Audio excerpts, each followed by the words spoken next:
Hey guys, hope you're all well. Today I was just filming something. Someone asked me if I would do kind of what a daily life is like in Qatar right now, especially under the embargo, which you should know about. You can look it up.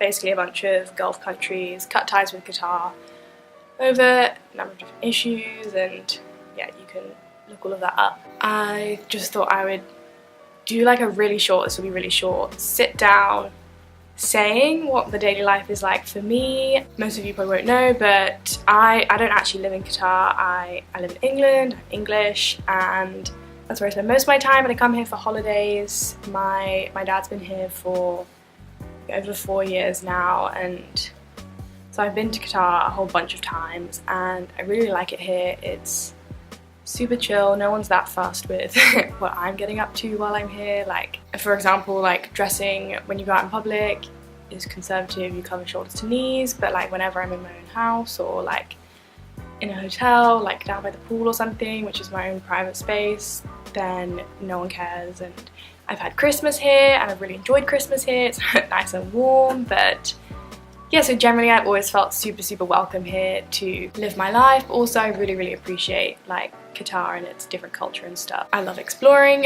My parents were here the day that everything shut down in Qatar, and they said like the supermarkets kind of emptied a bit, everyone panicked, but the next day like everything's reloading on shelves. Even the day that everyone was like, oh, we've lost all our food, they're still massively restocking, like nothing really shut down. It was just a day of like, oh, this was really unexpected and we don't know what happened. All food and stuff has been taken care of.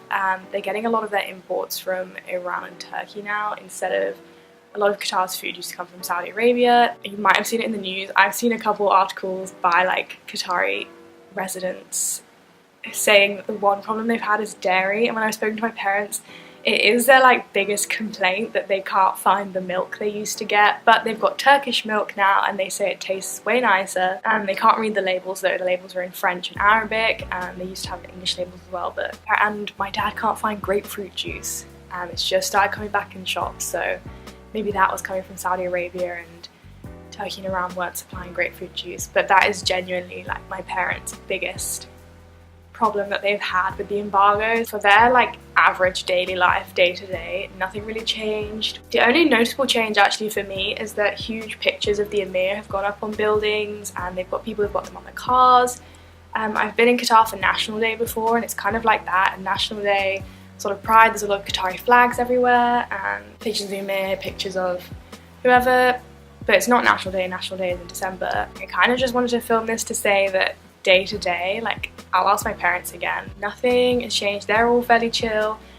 Everyone here is fairly happy and chilled. The flying changed. I picked my dad up. My dad came back to the UK a few days after the sanctions started, and his flight time was changed because he couldn't go through Saudi airspace. Qatar Airways, I guess, must be having to deal with a lot. They can't fly to a bunch of their destinations anymore. I think residents can't fly to the countries that have cut them off anymore, but not really that much need to go. It's really hot right now. It's the height of summer, so no one's really venturing outside anyway. I'm not entirely sure what to say because I thought it would be really interesting. Someone asked what daily life was like, and I can give that insight. Like, I'm not here on like a holiday. I'm kind of here hanging out with my parents. Life here is fine. I'm totally happy being here under all the sanctions, whatever. They're really not affecting my life. That's the one thing I think they've done a good job of. Like, daily life hasn't changed. So if you have any questions, please feel free to comment them below, and I reply to every single one of them if I can answer it. I don't think it's controversial. Like, I don't know if I have an audience that doesn't really like Qatar. I know I have people from countries that have cut off Qatar watching these videos, so I don't know what you guys think, but I'd love to talk to you guys about it. I don't know if this answers any of the questions. I don't know if this tells you any more about my daily life.